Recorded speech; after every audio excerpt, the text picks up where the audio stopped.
Hey everybody, St. Paul here. Welcome to episode 50 of Music on the Run. Yeah, we're closing the pool down. It's a beautiful fall day here. Wait until you hear this new episode. Music on the Run is next. Before we get started here, do me a favor. Wherever you got this podcast, make sure you subscribe, give us a rating, and if you have time and like what you're hearing, make sure you write a review. It really helps us get the word out so we can have a lot more people coming to the party. Hey everybody, I'm St. Paul Peterson. Friends gave me that nickname, and I've been lucky enough to tour with people like the Steve Miller Band, Kenny Loggins, Peter Frampton, Donny Osmond, to name a few. And when I'm not playing music, I love to run.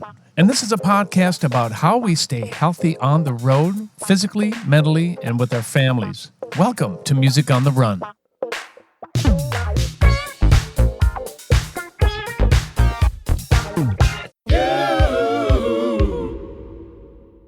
Hey everybody, welcome to episode 50 of Music on the Run. It's hard to believe that we are already at episode 50. 2 years, man, flies by.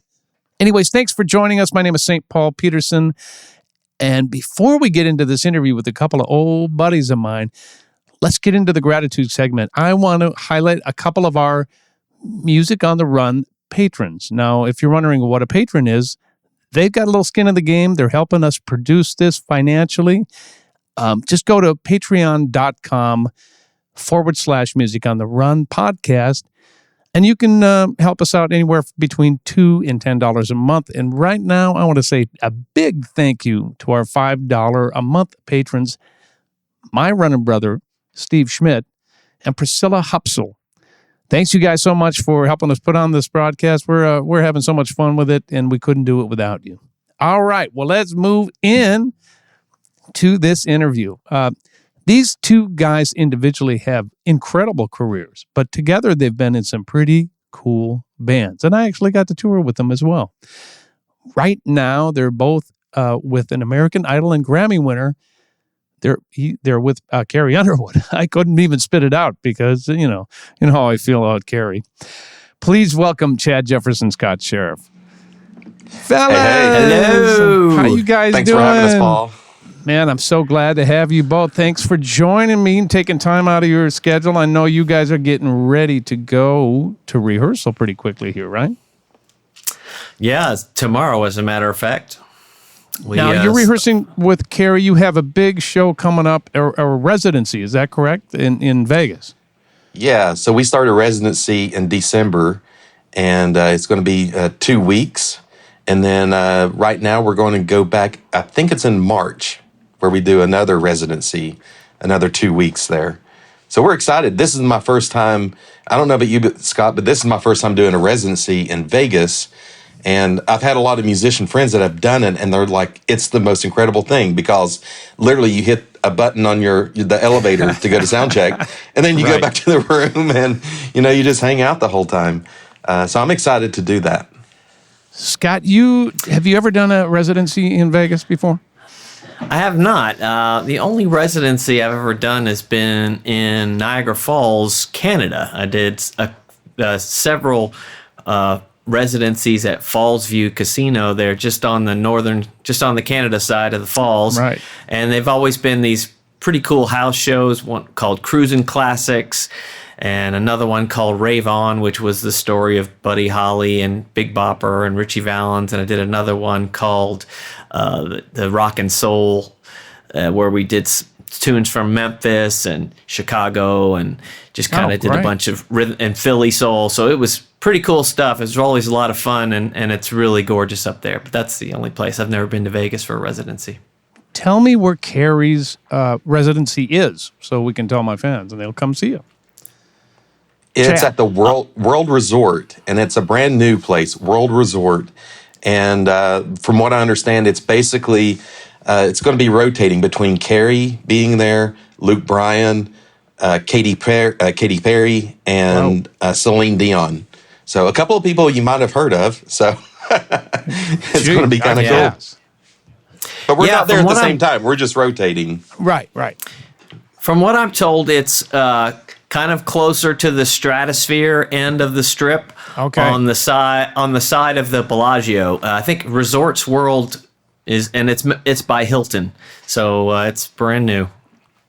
What a riot. So you guys just to get to hang out. Scott, you're not bringing your clubs, are you? Absolutely bringing my clubs. For those of you yeah, go ahead. I already got some high school friends who are planning a golf trip around the Vegas show, so I'm excited for those opportunities. I may have to do the same thing. I got to say that Scott, like when we're on the road, if you can't find Scott, just look for the nearest golf course. He's always golfing, which I think is great because you've got to have something on the road to not, drive you insane. Well, Scott and I, when we were working together, all three of us. Now, because my fans may not know this, but the three of us traveled together in Kenny Loggins' band. That's right. That's how we know each other, and we kept our friendship together, and that was, is that over 10 years ago? 15? 2008. 2008, yeah. How is that even possible? That's right. Wow, man, did we have fun or what on that tour? So we'd be on the tour. Great. We'd be on tour, and Scott and I would, he'd teach me all these little golf games, and we'd be playing for, did we ever play for any money? You always seem to skew the game in your favor, Scott, and I don't know. I've never figured those games. I'm not very good at. I get pretty rattled if I play for high stakes, so I think we pretty much play for $1. I think that's exactly what it was. Yeah, it might have been 2007 actually. I think my first Kenny Loggins tour was that 2007, and I first subbed in 2006, and that's when I got the gig the next year. I think that's right. Right. Well, we'll talk a little bit about the Kenny connection in a little bit later on. I do want to know a little bit about the beginnings now. Scott, you grew up in Bethlehem, or right outside of Bethlehem, Pennsylvania, is that right? Eastern Pennsylvania, Bethlehem. It's Allentown, Bethlehem, Easton. It's kind of a Tri-Cities area, and it's kind of right in between New York and Philadelphia. And so, we were always just a couple hour and a half drive to see, a sports game or a concert in either of those towns. So it was kind of a nice central location, but we lived out in the country, so it was not. It was a pretty humble upbringing, and I played brass instruments at school and picked up keyboard just kind of when I figured out that I could learn to play by ear. I got that from my dad.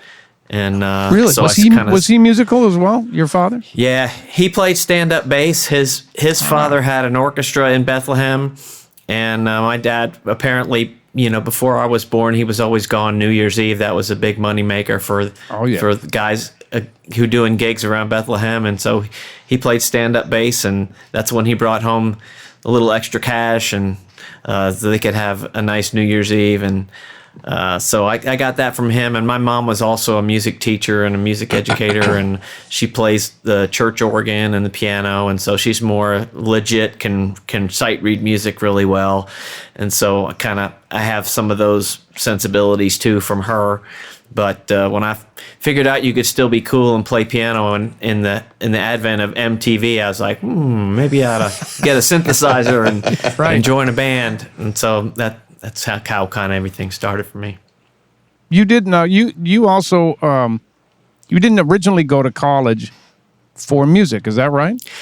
Yeah, I had the conservative parents who were like, oh well, maybe you should just keep have a plan A and a plan B, and so I went to Penn State with a business major in mind and was going to minor in music. And then just all my teachers were just saying, really, you're not a music major?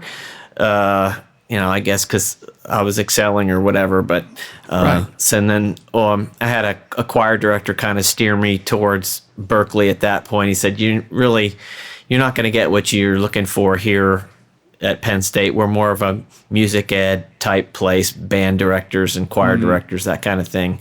There's really no professional music training there. But so he steered me to a couple different places, one of them which was Berklee, and my parents just kind of relented and let me chase my dream up there for the second or the next 3 years until I graduated from there. you had already been playing in clubs and all throughout Allentown and in Bethlehem. Is that right?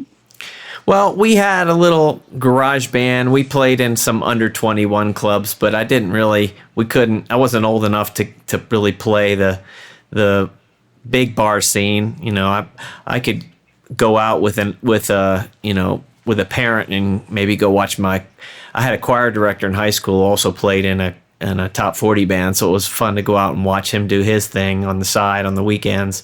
But I couldn't really take part in that, so we would play at fairs and outdoor gigs and high school dances, junior high dances, wherever we could play for folks our own age. But there really wasn't too much of an underage club scene, and there were a couple clubs, but didn't really get in. I never really have a whole lot of bar scene experience until I was older.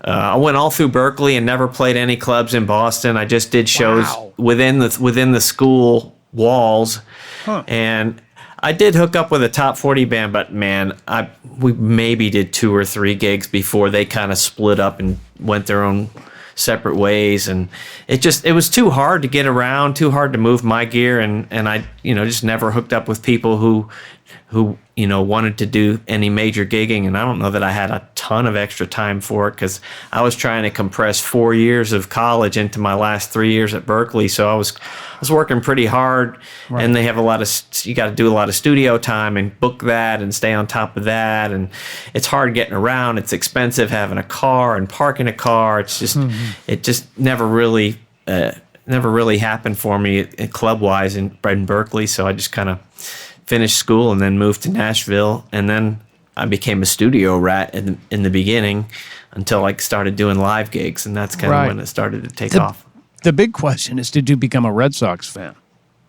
I did, and still am. Oh, and they got a big they got some ground to catch up before they can hopefully make it to the series this year, but they're hanging in there longer than I thought they would. Right, and of course, this airs in a couple of weeks, so we'll know the outcome by the time this airs. Yeah. Let me switch over to you, Chad. Now, first of all, Scott, you play keyboards and sing with Carrie. I just should have said this earlier. Chad, you play all sorts of stringed instruments, dobro, guitar, and tenor saxophone. That's right. We're going to get to that, because that's my big question mark for you. But you grew up right outside of Nashville. You grew up in Tennessee, is that right? I did, actually. I grew up in East Tennessee, so it's about 4.5 to 5 hours from Nashville. Oh, so not that close. Right, it's at the very point of where Tennessee and Virginia meet. And also, very much like Scott, we're on very parallel paths. I grew up in the Tri-Cities, different Tri-Cities, but it was Kingsport, Johnson City, and Bristol.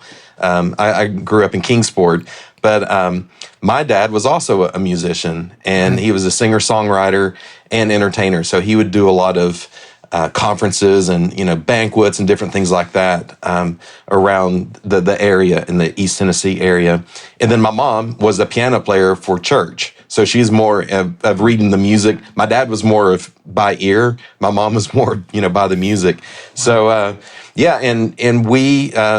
Growing up, we had a little family band. My brother played bass, and then we had a neighborhood kid that played drums.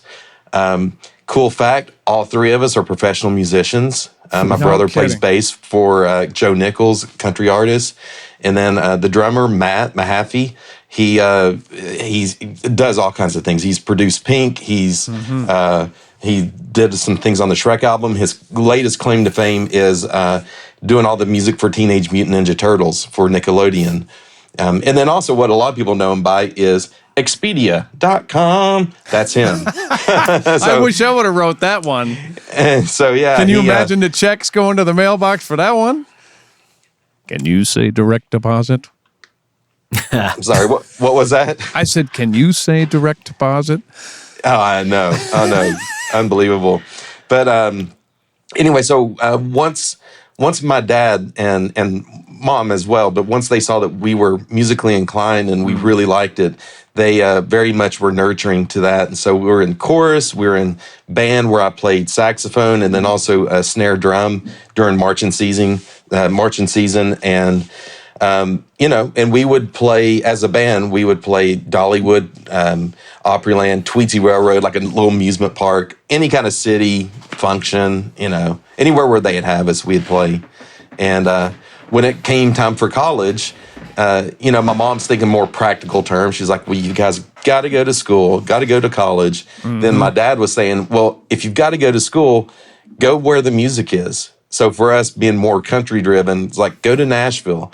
So I went to Belmont University here in Nashville and got a degree in music business and then another one in marketing. And while I was at Belmont, very much like Scott, I was just playing as much as possible with anybody that would let me, perform with them or whatever the case may be. And being in Nashville, it's a very music town. So there's a lot of songwriters nights is what I did mostly, but then also some clubs and bars, which are more like music venues instead of like clubs. So a lot of people get the idea of a club of just people, getting hammered, but it's more of a music scene. So, right. Yeah. I wonder what the difference is. Have you guys ever discussed your tenure at Belmont and Berkeley? I mean, they've got to be similar kind of educations. In I just wonder what the environment would be like, and how different that would be. Can you explain to me what the environment was like at Scott at Berkeley? What was that? Was it nurturing? Was it competitive?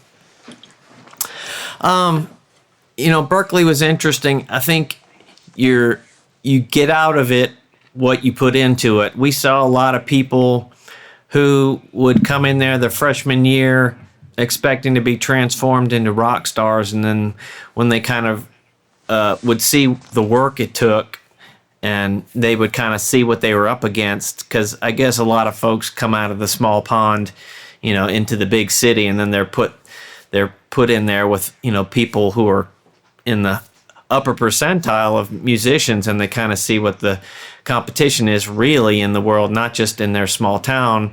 And so a lot of kids were like, peace out, I'm gonna go study IT or something like that. But some kids would stay and they dig in their heels, and the ones with the good work ethic would hit the practice rooms, and you just never see them. You just kind of walk by and you hear them shedding their rhythm changes and listening to the solos and transcribing and just working. And there was a lot of, it was the 80s. It was the late 80s, but still, I mean, Berkeley still had a really heavy jazz influence, although there was plenty of pop stuff going on. And I was there as a music production and engineering major, so I wasn't really concentrating on performance necessarily when I went there, but part of the curriculum was taking lessons, and so I took keyboard lessons, I took some voice lessons, and I was in some ensembles and performing as well. But the reason I chose Berkeley was because I wanted to learn about recording and producing. And at that time, David Foster was, kind of a hero of mine. He was somebody I really enjoyed the sound of his work and his arrangements and his musical sensibilities. And so I really kind of wanted to study that and how he achieved some of the sounds and in sonic environments that he did on those Chicago records, and all the soundtrack work that he did, and even some of his symphonic work. And so that's kind of that was pretty much the environment there at Berkeley. It wasn't so competitive. I mean, it was pretty supportive. People definitely had cliques of people that they went to, and it was tough breaking in to some of the circles, but I got involved in. There was a part of Berkeley called the Yo Team, and they put on a lot of the big shows, like the Singers. I think it's called the Singer Showcase, and the rhythm or rock, and I can't remember, but anyway, jazz rock ensemble. That's what it was, and so they kind of saw that I was pretty quick to pick up stuff, and actually threw me in there as a background singer at first, and then found out that I could play keys, and so they would start utilizing me more and not give me a little more exposure to kind of start playing in different shows speckled around the school, but it wasn't as big a school as it is now either. And so, you pretty much knew almost everybody that went there. And so I imagine, there wasn't a real big country presence at Berkeley. Right. I'm sure they do a little bit of jazz at Belmont, but maybe Chad can speak more to that. But that's kind of what Berkeley was like. Yeah, Chad, why don't you explain what the environment was like over at Belmont when you were there? Well, yeah, it was actually very similar to what Scott was saying with Berkeley in terms of, and the way I always looked at it was, college is kind of, you guys were talking about baseball. Here's your baseball reference. College is minor league, and then, of course, getting out of college and going professionals more than major leagues. But there was definitely competition there, and some of it was healthy, some of it was not so healthy. But, there was a lot of, I was actually also in studio production, so that was my emphasis. And so I was a studio rat in terms of engineering and then also playing on different people's tracks. And of course, thank goodness some of those are buried somewhere. Because I just happened to find them. Let's listen to them right now. But Belmont was definitely at that time, because this is back in the late 90s, mid to late 90s, it was more country and Christian music, more CCM. And there was some rock coming out of there, but not as much, rock pop. But, it was interesting because every now and again you'd see, it seemed to be more females coming in like as being artists, where their dad is basically saying, you're going to be the next Trisha Yearwood, or you're going to be the next Reba McEntire. Just go to this school and it will happen for you. And, that was not the case. And, there was definitely a very quick filtering of people who've got it and who don't. And, sometimes it took a little longer for others, but yeah, definitely for that, it was a great step into, right before getting into the majors and being in Belmont. So, Chad, let me stick with you. Right after college, you joined the Wilkinsons, right? I did. Tell me how does a guy fresh out of college get that gig? Yeah. So while I was at Belmont, I was in a ton of different bands all the time, just, playing for whatever. And there was this one particular band that we were really going for a record deal, because this is, record deals were a big deal back then. Yeah, they were. And so then this is your traditional of getting a producer, that producer maybe taking you into different labels on what's called Music Row, that was here in Nashville, right, where a lot of the business took place, and studios and publishing houses and everything. And so Matt Rawlings and Kenny Greenberg were the guys producing us, and they were taking us into different labels, different publishing companies to get a buzz going about our little group. And unbeknownst to me, one of the publishing companies that we played in front of, there was a guy named Doug Johnson that was in the room. And Doug Johnson is a producer who actually produced the Wilkinsons. And as I got closer to graduation, I had nothing lined up for out of college. And of course, I'm thinking, man, did I screw up? My principal instrument was dobro. So I'm thinking, did I focus on the wrong instrument? And like, it's so, so boutique and everything. And about a month before I graduated, I get a call from one of the large artist management companies here in Nashville, Fitzgerald Hartley. And the manager for the Wilkinson said, hey, Doug Johnson is their producer. He heard you play, and they want you to be part of their group for Fanfare, which is now CMA Music Fest. And, of course, I said, well, do you want to hear me play? Do you want to hear anything? He said, no. If Doug says you're the guy, you're the guy. Wow. And so that was my first step into basically being in the majors. So I played the Fanfare with them. That would have been like in June. Then that fall, they got on the Alan Jackson tour. So that was my first real tour, was on Alan Jackson. So it was quite the ride of stepping into that. Keeping the faith, was a big part of that. But that was a lot of fun. Yeah, but you were prepared and you were ready to go. When that opportunity knocks, you got to be ready to go. That's right. Scott, something similar happened to you, right? Right out getting out of college, you joined Allies. Is that right? Yeah. Tell me a little bit about that, and who's in that band, and how that kind of helped your career. So my goal after graduation was to move to Nashville and try and break into the Christian contemporary music business, which is kind of where it was all happening at the time, is Nashville.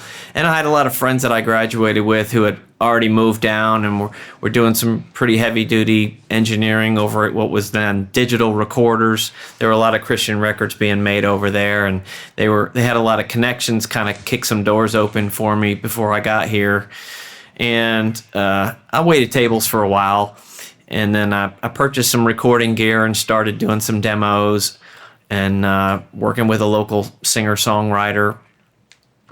And I got an interview with a publishing company down on Music Row who was looking for...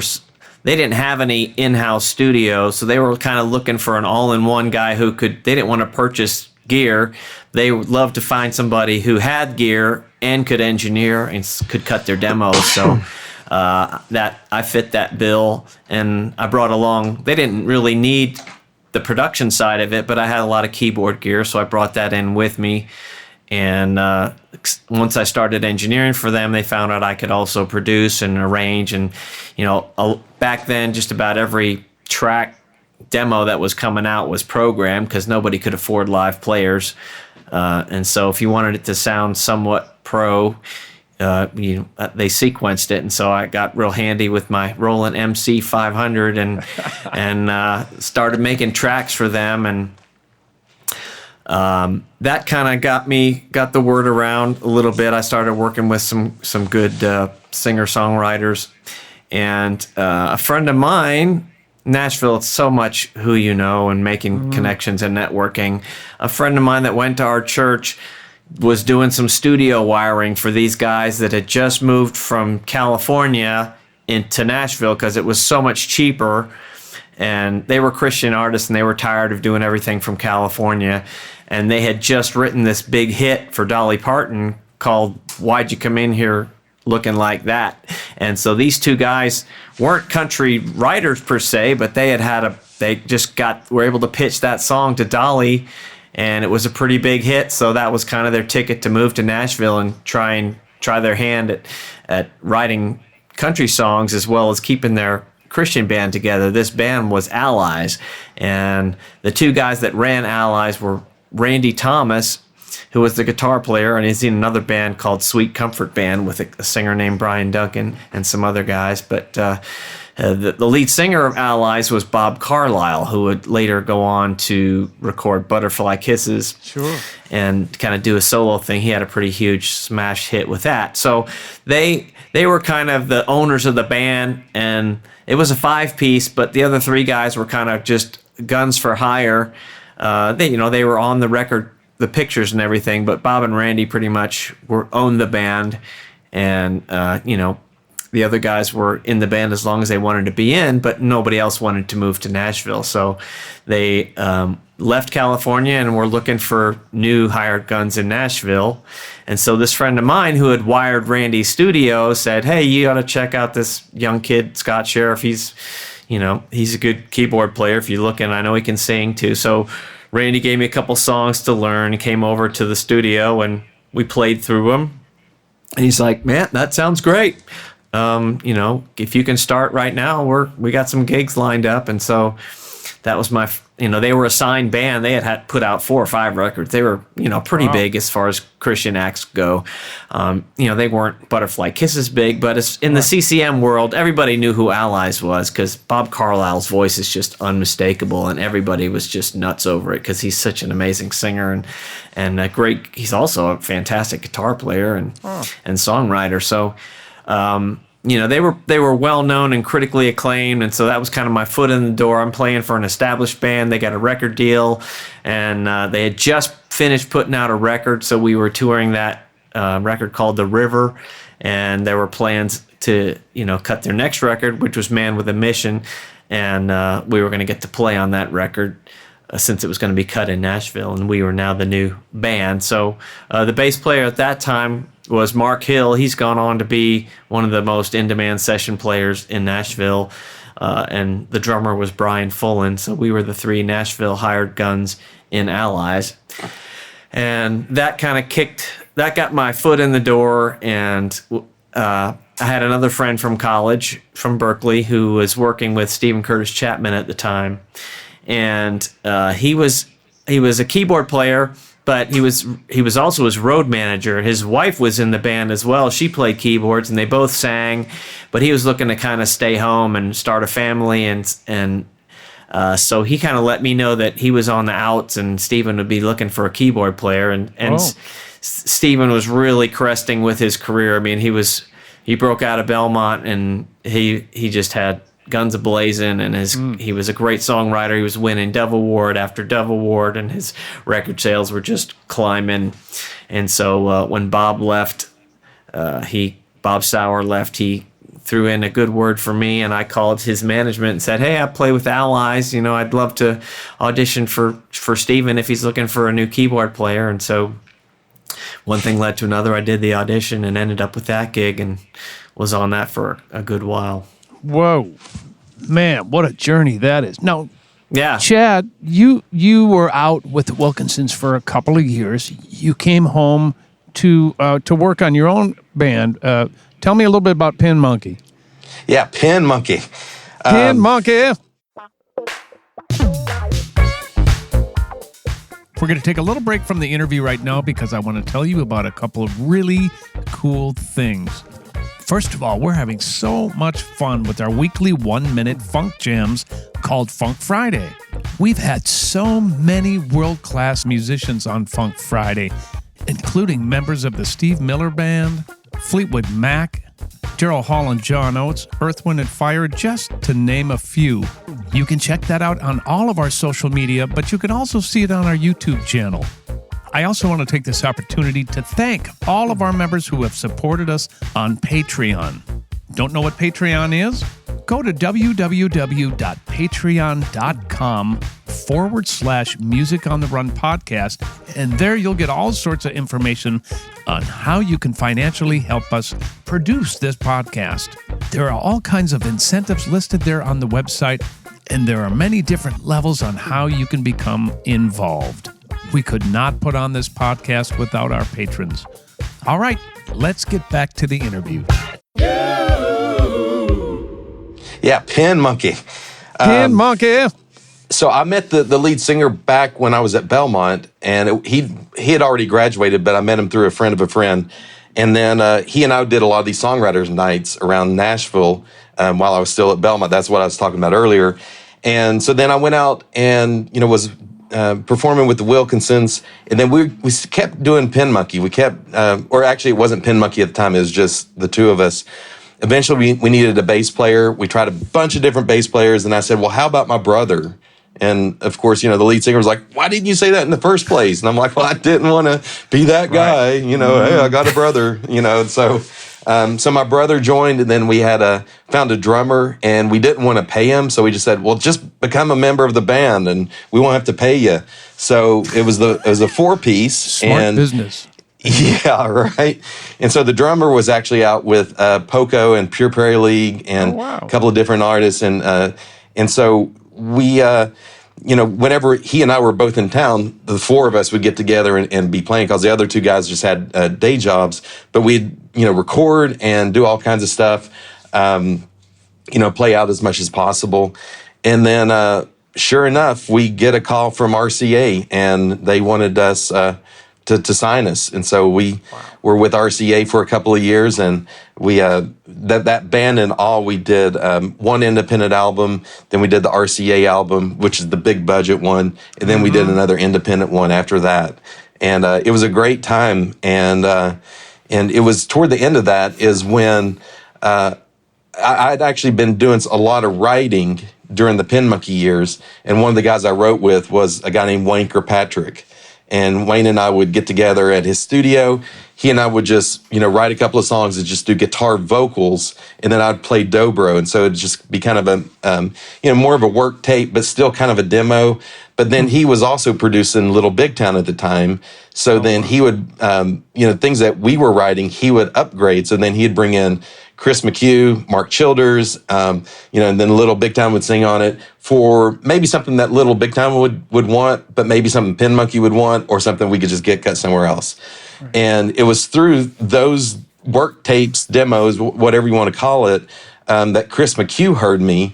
And so then he told Mark Hill, which Scott was just talking about Mark Hill, and told Keith about me, that Keith was looking for a slide player to go out. So Keith Urban. Okay. Keith Urban, yeah. So anyway, so sure enough, Mark Hill calls me and says, hey, you know, we're looking for a slide player, and you know, your name has been brought up by Chris McHugh. So that's how I got onto the Keith Urban gig, was doing that. Wow. Well, before we get much further past this point in time, I want to talk a little bit, Chad, about the fact that that band you had, Pin Monkey, got dropped, right? Because everything isn't just great all the time. You know, this business is peaks and valleys. And my question for you is, how do you keep your spirits up? What's your mindset after that? How do you just keep a positive attitude and keep rocking and rolling? Because that's hard, man. Your dream band gets dropped from a big label thing, and then it's like, now what? Right. Really? Well, so after the big budget album that we did with RCA, we were working on another one with Mark Bright. And Mark Bright at the time was producing Rascal Flatts, and he had produced some Ariba stuff and a bunch of other different people. And we were in the middle of making the second big budget album with Mark, and then that's when we got dropped. And so our manager called Mark and just said, hey, man, Pin Monkey, we got dropped, and you know, so we're kind of back to square one. The guys want to go ahead and just do an independent album. Are you in? And you know, Mark said, well, I fell in love with the band. I didn't fall in love with them because they're signed, so I'm on board. Let's do this. So we did a low budget album with Mark Bright, and so literally we would go and he would find studios like at the last minute that was not booked for the next day, and so then we'd go in that next day, track everything, and then bring it back here to my house, and then we would do overdubs and everything else. And so there would be a lot of days that Mark would be with Rascal Flatts guys and then come over here. Then we'd work until 1 or 2 in the morning on Pin Monkey stuff. And so that, you know, it's always tough to be dropped, but we also had somewhat of a buyout. So we actually got some money for us to go away, which definitely makes it a lot easier.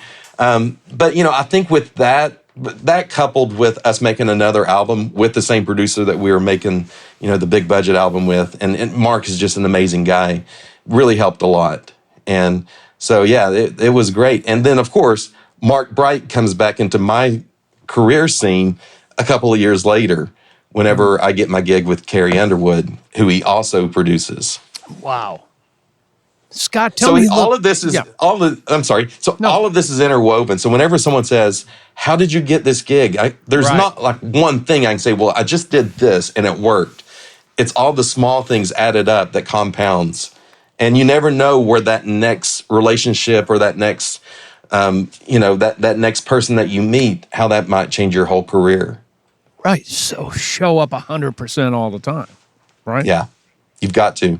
Especially in these music towns like Minneapolis and Nashville and New York and LA, because there's a million people right behind you that can do the job. And they want your gig. Yeah. Yeah, get him out of there. I'm getting in there. Very true. Scott, I was going to ask you about how you got the Billy Ray Cyrus gig. It was just for a short time. It wasn't really. It wasn't for very long. Billy Ray put out a Christian record, and at the time I wasn't doing a whole lot. And they were looking for someone to go out with him on a radio tour who could sing and play keyboards.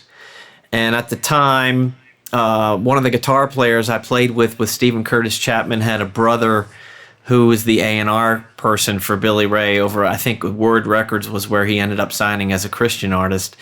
And so he was like, okay, well, I remember Scott from the Stephen Curtis days. Maybe he's not doing anything. I know he always used to sing backgrounds with Stephen. So he threw me on these couple of radio gigs. And, it was me and a guy named Chris Rodriguez, who's a guitar player, singer, played with Kenny Loggins for years. And Michael W. Smith is kind of where I first discovered Chris on the Big Picture live record, I think was what it was called. And so it's just, then was another A&R guy too, and so it was two acoustic guitars and keys, and we all sang and behind Billy Ray as he was out there, just shaking hands and meeting new folks in the Christian radio world and Walmart and things like this. We were just kind of out promoting his record just in an acoustic setting. We would just do 5 or 6 songs, whatever, and it was fun traveling with him and meeting. That's the first time I actually got to hang out with Chris and play with him. And we would kind of goof around at rehearsal, and we kind of had a lot of the same sensibilities. We were brought up on the same, artists and stuff that we loved. And he's like, you'd be a good sub for Loggins if that ever, came around. And so I think he ended up talking to Carl Hergesell, who was on the Loggins gig as keyboard player, still is now. Yeah. But he was taking a break to leave and do some other things, and he had to miss some dates. So he ended up calling me the fall of 2006. I happened to be I remember I was driving around. I was at the PGA Championship in Medina, Illinois. It was the year Tiger won, but I'm driving home after the golf one day, and Carl calls me and asks me if I can sub for Kenny Loggins in October. So he was well ahead of when he needed me to sub, but it was good because that stuff takes some work to get under your fingers. And they had some great advanced preparation tools. They made those ISOs with your parts and your vocal parts all panned off to one side, so it's easy to hear exactly what the guy you're replacing sounds like every night, so that when you get up there, you're not trying to reinvent the wheel. It's like, okay, I just want to cover what this guy's doing, so I want it to be as seamless for the artist as possible. If I try and start to recreate everything, that takes some time to work in and get a rapport with the artist. I just want to come in and make it seem like the other guy's there, it's just somebody else, so that you can make yourself an invaluable sub that way if you just take that viewpoint. I don't want to rock the boat. There's plenty of time to show my stuff, what I can do, but what I need to do for this gig is just be that person. And subs like that, I think, are invaluable. Now that I've kind of been doing some band leading in Nashville, that's kind of what I'm looking for. And I try and set my subs up the same way by, I have charts for every song. I've got recordings of their vocal parts for them to learn. That was a great lesson I learned in Kenny's band. It was just such a obvious thing, but it makes so much sense to just record what the guy does every night, and make a tape of it for his sub so he can hear what's expected of him and what the artist is used to. Last thing you want to do is throw off a guy when he's in front of 5,000 or 6,000 people because you're showing off or trying to show how great you are, and it's not the scene for me anyway. But so that's kind of what led me to the Loggins gig. And then after Carl left to do some things with, I guess it was Kathy Tricoli. He was doing some duo stuff with them. Kenny asked me to come on full-time as his keyboard player. And then shortly after that, his MD was also leaving to pursue some German opera stuff. Right. And so with his exit, that's when, Paul, you came into the picture, and then Kenny asked me to be MD after that. And then the next... with that, what's the name of that? How About Now was the name of that record. It was a Nashville record and had some Gabe Dixon keys on it and some great slide on it and steel and stuff. And so they brought Chad into the picture for those when we started demoing that record and promoing that record, showcasing that kind of stuff. And that led to the summer tour with all three of us there. Was that a Chris Rodriguez connection for you as well, Chad?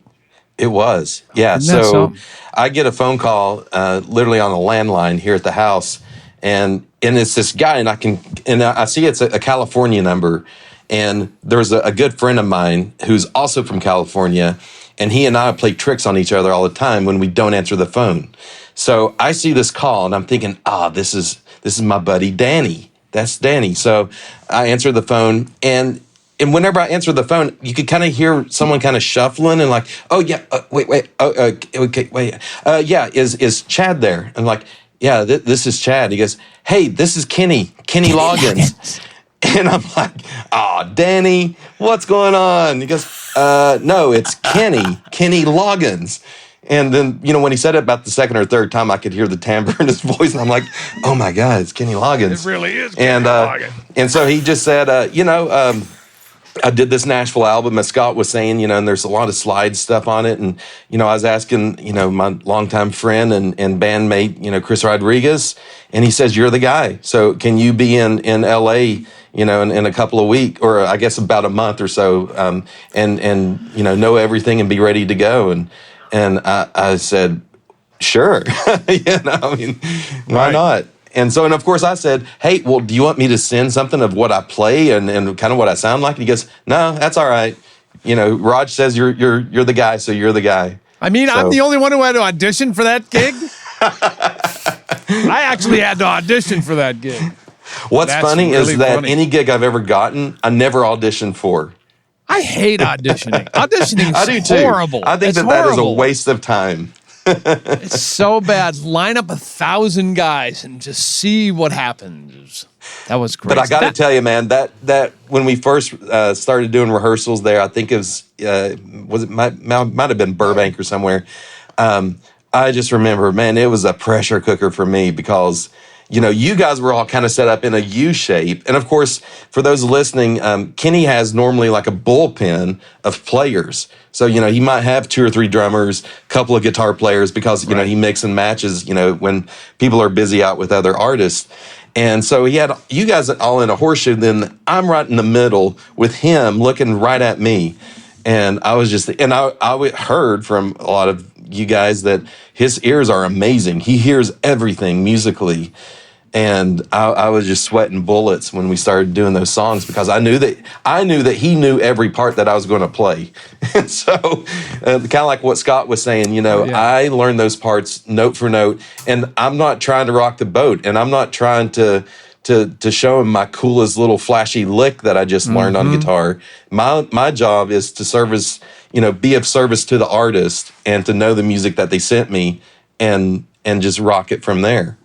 And but I'll never forget that day. That morning I needed to go, change a shirt or something because I was sweating. Well, he would sweat you. He would know exactly what he wanted to hear, and he would correct you. Precisely.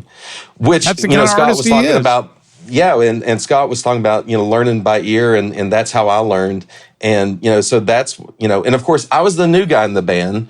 And the new guy with the new toys, the slide instruments and everything.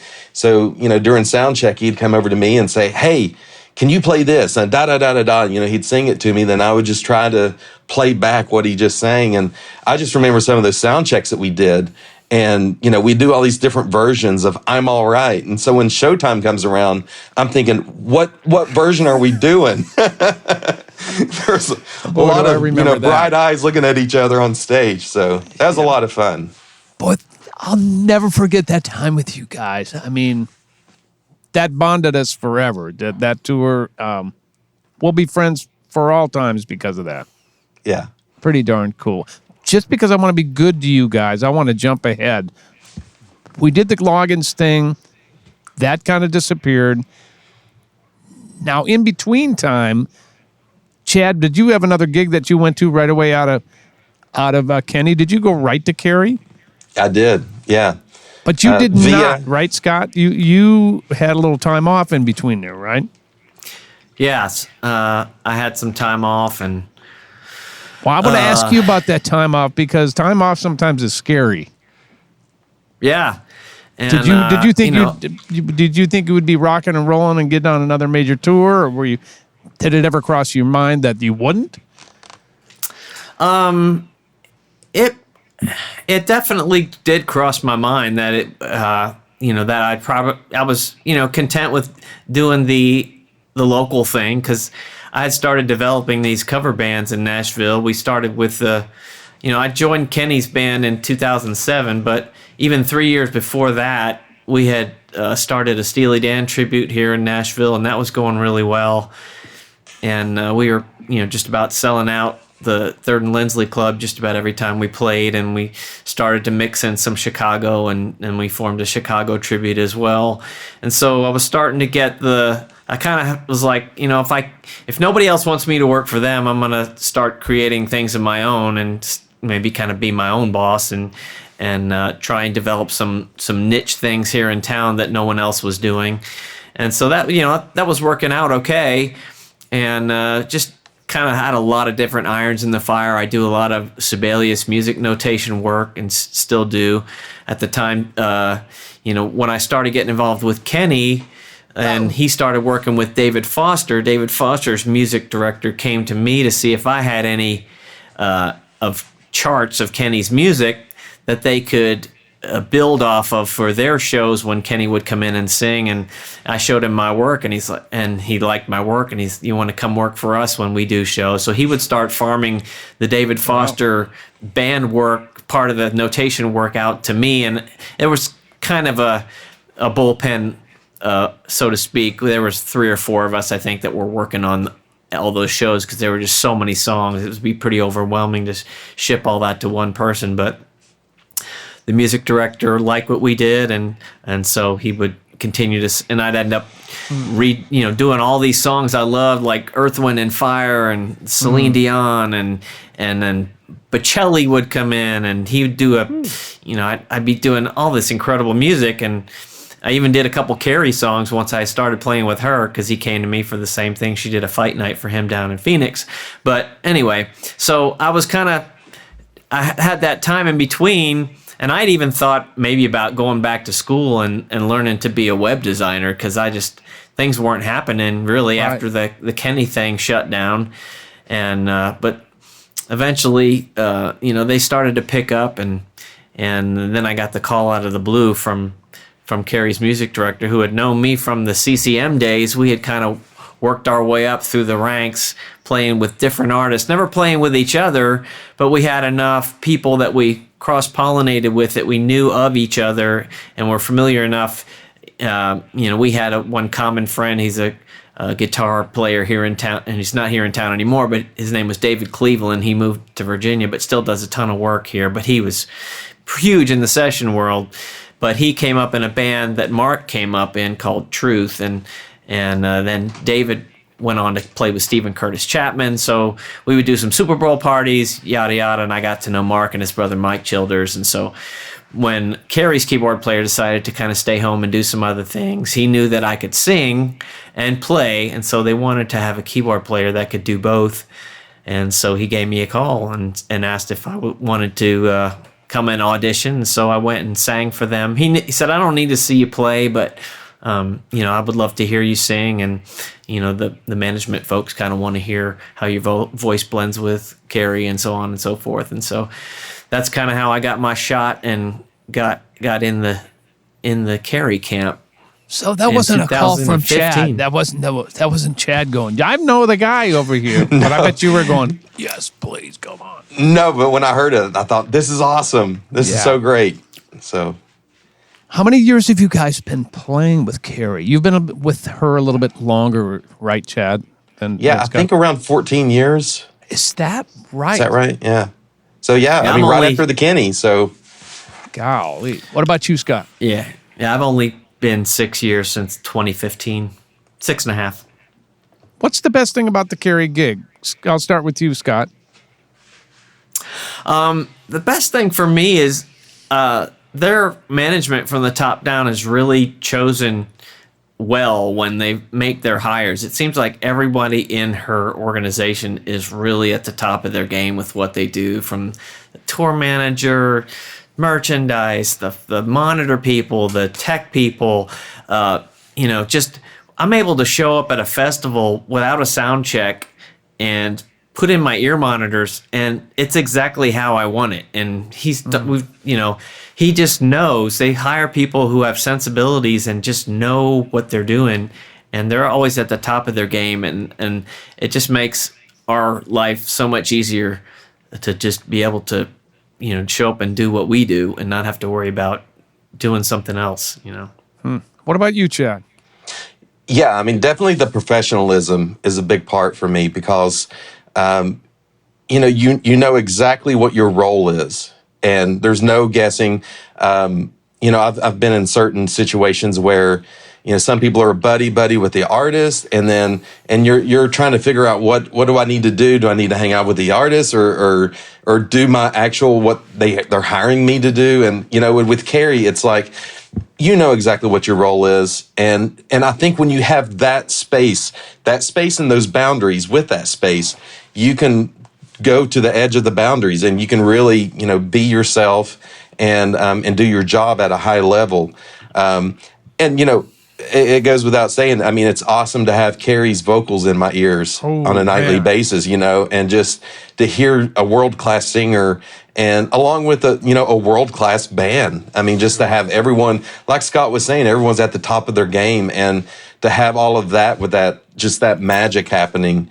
And it is amazing that we can go to these fairs and festivals and just literally walk on stage, put our ears in, and go and perform, and everything is just like it should be.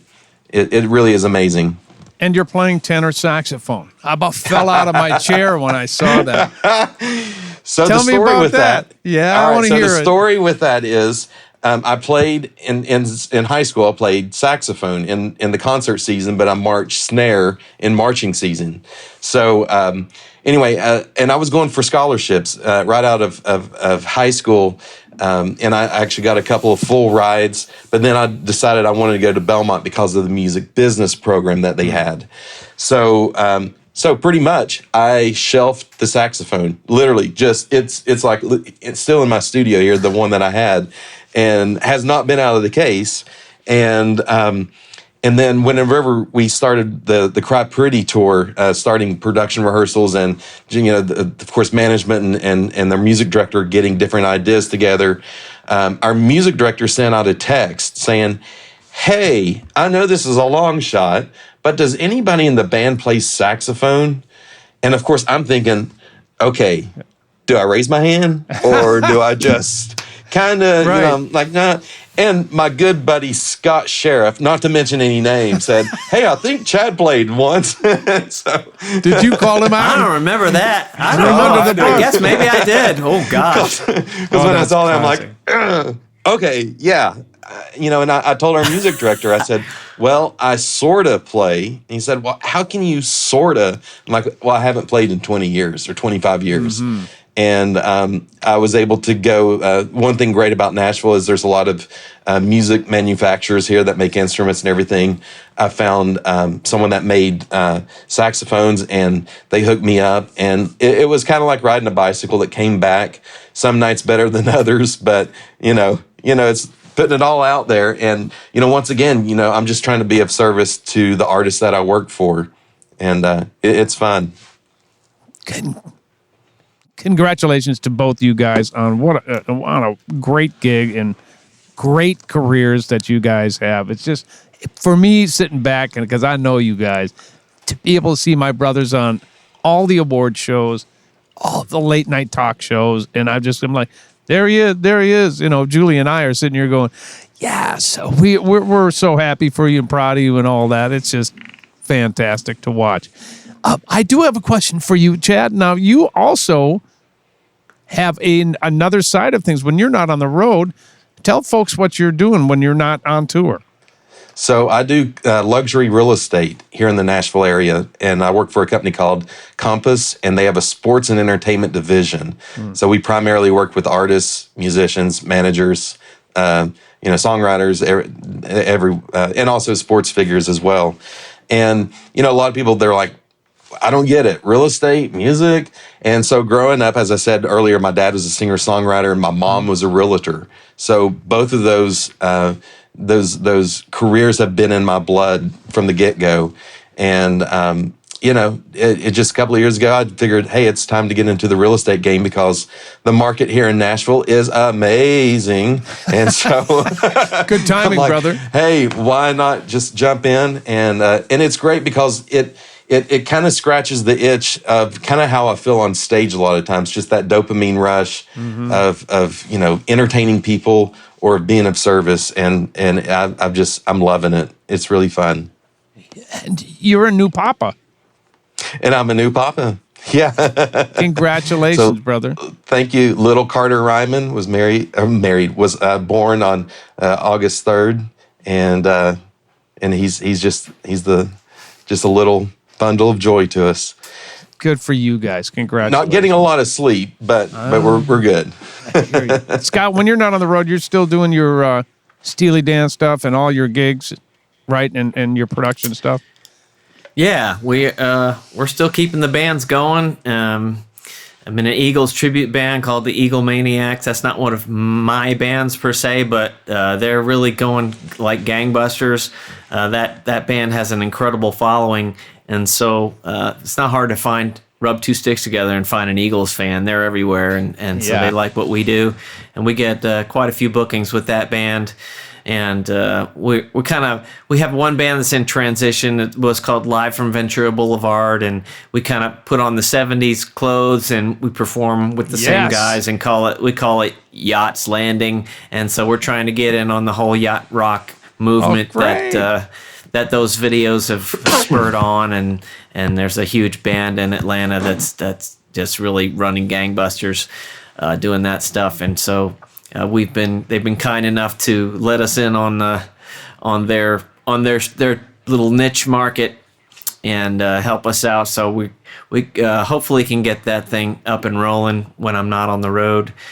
But yeah, so that's kind of what's happening down here in cover band world. Well, you guys are about to get busy and do your residency with Carrie in Las Vegas. Before I let you go, because there are up-and-coming musicians and people who are interested in the music business who listen to this, and fitness people, tell me and give me a word of advice for people who are coming up in the music business. Something that has stayed with you and you feel is part of your success. Chad, I'll start with you. I would say find out what makes you what makes your heart sing, without trying to be too poetic. But I mean, I whether it's your instrument or whether it's voice or whether it's a style of music, find what just really makes you go. And because there's going to be a lot of hard days, and there's going to be a lot of long days, long nights, and it really helps whenever you really, when you're digging what you're either playing or the kind of music that you're playing. And then second, right behind that would be the people around you and the relationships that you make. How about you, Scott? For me, I think it goes back to just no matter what the gig, always show up like you're getting paid $1 million to do what you do. Whether it's a free gig or it might happen to be a good paying gig, always bring that same level of professionalism there, and it's all in the preparation, And I try and when younger musicians say, "Well, what should I concentrate on to make it in the business?" I say, try and be as well rounded as you can be. Learn if you don't read, learn to read. But also develop your ear, because if you can be a double threat, there's a few more doors that can open up for you, and you get to do some of the extra things like, when we might implement a choir or something, I can put together, I can put a choir arrangement together for these folks. Oh, that brings added value to what you bring to a situation. We need a string arrangement. Well, I can do that too. I've done some string arranging, and, just add as many arrows to your quiver as you can, and always be prepared for any situation. Brothers, I love you both so much, and it's so great to connect. Thank you for taking the time out to do this. I really appreciate it. Thank you, Paul. We appreciate it. It's so good to see you. Yeah, thanks for having me. It's been great. It's been a pleasure. All right, that's it for episode 50 of Music. 50 of Music on the 50. Run. 50, That's 50, 50 awesome. with two of my favorite people on the planet. We'll see you in 2 weeks. Thanks, everybody. Music on the Run was hosted by yours truly, St. Paul Peterson. Edited and produced by my buddy, Davide Raso. Video editing by Tanner Montague. And a very special thanks to the people who financially support this podcast. And remember, your network of people is everything. Yeah!